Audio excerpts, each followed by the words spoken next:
Jadi apa mungkin some things yang bila you join Mafa, maybe you were surprised some of the things that you actually got value out of the sessions that we do, in terms of the human ataupun people development punya side lah. Maybe you can share a little bit about that, kan?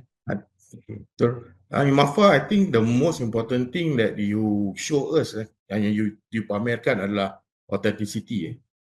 Alright. So among your team ni, kita tak nampak lah macam, okay lah macam I senang lah, I tengok you all ada personal agenda, habis lah. So I faham kan? So kalau every sebab dalam corporate ni kita macam I lah, kita boleh nampak Little Napoleon, that kind of mood lah. Because dalam corporate kita banyak belajar what can go wrong. Sebab banyak macam-macam kan. So dalam Mafa ni bagusnya pasal you all ni memang you just EG kan.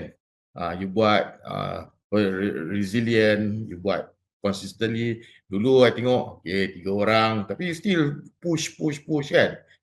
Give positivity and so on lah. Which I like about Mafa. And then I give feedback how to improve and all that, and you listen and you tweak it to your own punya ni, which is good.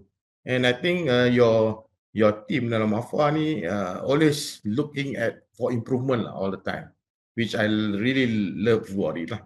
Yeah.